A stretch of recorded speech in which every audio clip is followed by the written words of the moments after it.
दिग्विजय सिंह की बेंगलोर में कर्नाटक बीजेपी हुकूमत के जरिए गिरफ्तारी के खिलाफ उज्जैन में कांग्रेस कारकुनान ने बीजेपी के खिलाफ एहतजाज करते हुए कहा कि बीजेपी हुकूमत जमहूरी तौर पर मुंतखब हुकूमत को गिराने की साजिश करके जमहूरियत को कत्ल करने का काम किया है। पेश खिदमत है NN न्यूज की खास रिपोर्ट। ये बेंगलोर में जो हमारे कांग्रेस के नेता पूर्व मुख्यमंत्री आदरणीय दिग्विजय सिंह जी जो राज्यसभा का चुनाव लड़ रहे हैं और उसके कारण हमारे विधायकों से बेंगलुरु में मिलने गए थे, मगर भारतीय जनता पार्टी की सरकार है वहाँ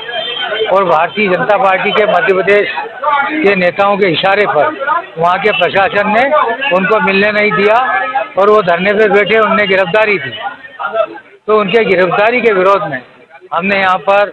भारतीय जनता पार्टी का जो केंद्रीय नेतृत्व उसके खिलाफ प्रदर्शन किया और भारतीय जनता पार्टी का पुतला फूंका जो अलोकतांत्रिक ढंग से चुनी हुई सरकारों को गिराना चाहती है और देश को और प्रदेश को बर्बाद करना चाहती है। मध्य प्रदेश में अब तक का राजनीतिक एक ड्रामा चल रहा है, क्या ड्रामा है? एक हमारे बीच में विभूषण था जो शिवराज ने बोली दिया उसको कि ये विभूषण थे, ये आए लंका जलाएंगे, मगर लंका तो आज भी वैसी है, कल भी वैसी रहेगी और परसों भी वैसी रहेगी। कमलनाथ जी की सरकार अभी है, कल भी रहेगी, परसों भी रहेगी और आने वाले पूरे 5 साल रहेगी। ये मैं आपसे निश्चित रूप से कहता हूँ और उन्हीं के नेतृत्व में आने वाले विधानसभा होंगे। कलेक्टर द्वारा कोरोना वायरस को लेकर एक जिले में धारा 144 और 186 की कार्रवाई किया गया है, उसके बाद ये धरना प्रदर्शन हुआ, तो आप बताएं। हमने जिला अभिभाषक संघ द्वारा कोरोना वायरस संक्रमण के संबंध में माननीय चीफ जस्टिस महोदय मध्य प्रदेश उच्च न्यायालय को अवगत कराया था और उसके बाद भी और जो धरना प्रदर्शन है, धरना प्रदर्शन इस बात का है कि कांग्रेस की चुनी हुई सरकार और उसके जो नुमाइंदे माननीय कमलनाथ जी और दिग्विजय सिंह जी राज्यसभा से चूंकि चुनाव लड़ रहे हैं, वे अपने मतदाताओं से मिलने के लिए, हमारे MLA से मिलने के लिए जब कर्नाटक गए तब उनको मिलने नहीं दिया गया। ये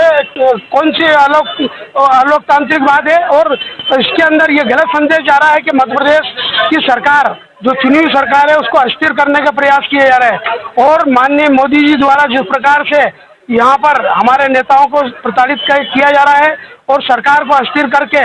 और गिराने की जो कोशिश की जा रही है, सारे कांग्रेसी एकजुट हैं और एक मत में है और इसी संदर्भ में आज हमने केंद्र सरकार का ये पुतला दहन किया है। यहाँ पर आपके जो 22 विधायक बेंगलोर में आप दे रहे हो बंदी बनाए गए, उन्होंने कल प्रेस के सामने के मीडिया के माध्यम से सारी जानकारी दी। तो हमारा ये कहना है कि दबाव के अंदर कोई भी कुछ भी बोल सकता है। अब उनको स्वतंत्र रूप से उनको वहाँ पर खुले में आने दीजिए, उनसे बयान लीजिए। अभी वो सब प्रेशर में है, तो वो प्रेशर में कोई भी बयान दबाव में कुछ भी दे रहे हैं, वो किसी के इशारे पे चल रहे हैं।